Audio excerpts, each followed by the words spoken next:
голема мера се олеснува не само работата на колегите кои ги работат биолошките хемиските параметри, туку се оди со многу поголем квалитет и ќе бидат опфатени многу повеќе параметри. Во моментов ова е најсовремена лабораториска опрема во државата за одредување на хемиски и биолошки параметри.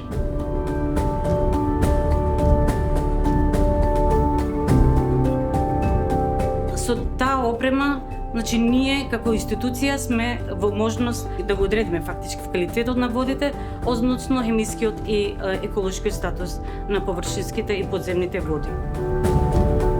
Сега сме во можност, согласно рамковната директива на води, да ги покриеме скоро сите параметри што се барат по директивата.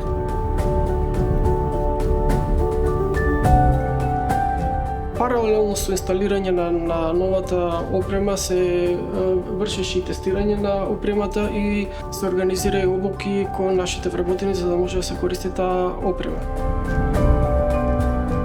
Најзначајна ни е обуката за земање примероци на површински и подземни води согласно ревидираните ISO стандарди од серијата 5667. Ние сега сме во можност да одредуваме квалитет по барањата на ЕУ директивите.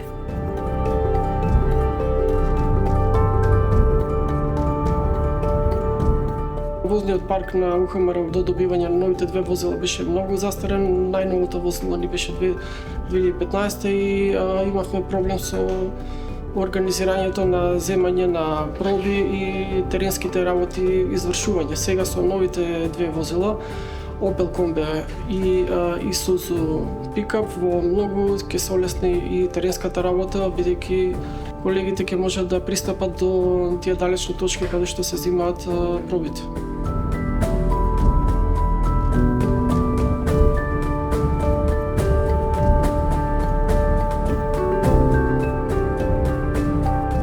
За да се изработи планот, мора да се направи мониторинг. Управата за хидрометеоролошки работи, секторот за квалитет на води и секторот за хидрологија ќе направат и мониторинг, односно надзорен мониторинг 2 годишен, и ние со добиената опрема и обуките сега сме во можност да го покриеме целиот мониторинг.